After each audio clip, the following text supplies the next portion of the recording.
रुद्रप्रयाग के अगस्त्य मुनि में मांदिकिनी ईश्वरोत्सव एवं कृषि औद्योगिक विकास मेले में इस बार केदार घाटी मंडाण ग्रुप द्वारा जो है पौराणिक पांडव कालीन चक्रव्यूह का सफल मंचन किया गया, जिसने दर्शकों को भाव विभोर कर दिया। ऐसे में मंच की सबसे खास बात यह रही कि सभी पात्रों की भूमिका महिलाओं द्वारा निभाई गई। बड़ी संख्या में लोग इस मंच को देखने पहुंचे और श्रद्धालुओं के गढ़वाली बोली में किए गए अभिनय को खूब सराहा गया। जानकारी के लिए आपको बता दें कि महिला कलाकारों ने इस दौरान बताया है कि उत्तराखंड में पारंपरिक रूप से पुरुष प्रधान रही है।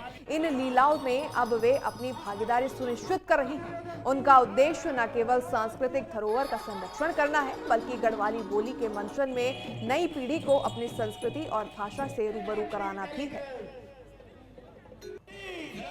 सबसे पहली मैं मुनि महाराज की धरती माँ पांडव देवताओं ते नमन कर दूँ, प्रणाम कर दूँ और मैं बहुत बहुत धन्यवाद दे दूँ आप लोगों ते कि आप लोग जो हमारी संस्कृति ते अपने चैनल का माध्यम से घर घर तक देश और विदेशों में हमारी संस्कृति को प्रचार और प्रसार करूँ। एक वास्ता में आपका चैनल ते बहुत बहुत धन्यवाद दूँ और प्रणाम कन चांदू, नमन कन चांदू श्रद्धेय आचार्य कृष्णानंद नौटियाल जी और परम आदरणीय श्रद्धेय रोथाण गुरु जी थे, जो का निर्देशन में हम सभी अपना ये क्षेत्र की महिलाएं ई पांडवों को मंचन का नाचन।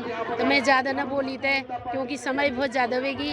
आपको दिल की गहराइयों से धन्यवाद कर दूँ और हम ते मंच मिली, आपको भी धन्यवाद और आचार्य जी को भी धन्यवाद और रोधाण जी को भी धन्यवाद। के रहने वाले आपको पता है वहाँ पर कोल्हाई डाली आती है और हम मध्य हिमालय के हमारे यहाँ पर पहिया डाली आती है। अभी प्रधान जी ने उसका उत्तर दिया।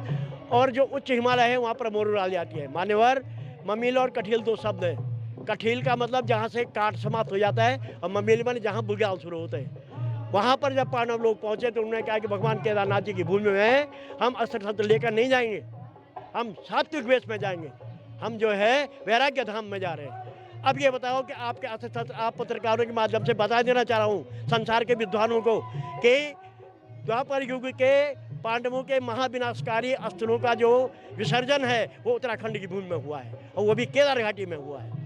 और उन्होंने जब हमारे ऋषियों से कहा, जब सारा संसार पांडव युद्ध में महाभारत में समाप्त हो गया था, केवल उत्तराखंड में आबादी बची थी। इस अगस्त्य मुनि में अभी अगस्त्य ऋषि का बहुत बड़ा आश्रम था, गुरुकुल था, सारे लोग उनकी सेवा में जा रहे थे।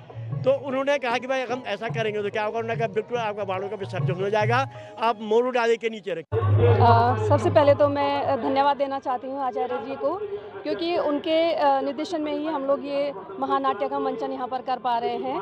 और मैं पिछले 5 वर्षों से गुरुजी के साथ में इस विधा में काम कर रही हूँ। चक्रव्यूह, मकरव्यूह जैसे महानाट्य मैंने निभाए हैं और इस बार महिलाओं के साथ में मिलकर के हम चक्रव्यूह कर रहे हैं। तो हमारे लिए बड़े गर्व का विषय है कि जिस मंचन को हमेशा से पुरुष निभाते आए हैं और उस पर अपना वर्चस्व उन्होंने बनाया हुआ है।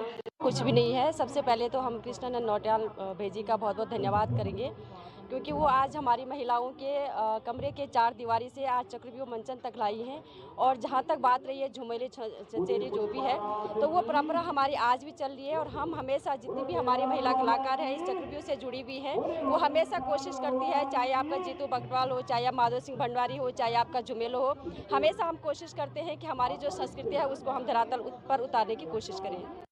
केदारखंड में इसलिए प्रसिद्ध है कि जब पांडव अज्ञातवास के दौरान में थे और वे केदारखंड के भ्रमण में थे और उसके बाद जब वो स्वर्गारोहण के लिए जा रहे थे तो उन्होंने अपने हथियार विसर्जित करने थे, तो आगे एक मोरू डाली के नीचे उन्होंने अपने हथियारों को रखा और वो स्वर्गारोहण के लिए चल गए। बाकी जगहों भी पांडव लीलाएं होती हैं, लेकिन इस ढंग से नहीं होते हैं जिस ढंग से हमारे केदार घाटी में होते हैं। मंचन कार्यक्रम से जुड़ के जो है, सबसे पहले तो हम श्रद्धेय डॉक्टर कृष्णानंद नौटियाल जी के बहुत बहुत आभारी हैं कि जिस कार्यक्रम को हमेशा जो है पुरुष निभाते आए थे, उन्होंने पहली बार केदार घाटी की महिलाओं को जो है इसमें प्रतिभाग करने का अवसर दिया। और ये हमारा तीसरा कार्यक्रम रहा आज। सबसे पहले हमने उत्तरकाशी रामलीला समिति ने हम लोग को आमंत्रित किया था। वहाँ पर प्रथम बार हमने आचार्य जी के दिशा निर्देशन में इस कार्यक्रम को किया, जो कि बहुत ही सफल रहा और लोगों ने काफी उसको प्रशंसा की कि जो कार्य पुरुष कर सकते हैं उस कार्य को जो है बहुत ही बखूबी महिलाएं भी निभा सकती हैं। उसके बाद अभी संस्कृति विभाग के द्वारा निनाद देहरादून में ये कार्यक्रम हुआ था। वहाँ पर भी हमारी इस पूरी टीम ने इसको बखूबी निभाया, बहुत अच्छी तरह प्रतिभाग किया और बहुत सुखद अनुभूति हमको जो है इस महानाट्य में प्रतिभाग करके हुई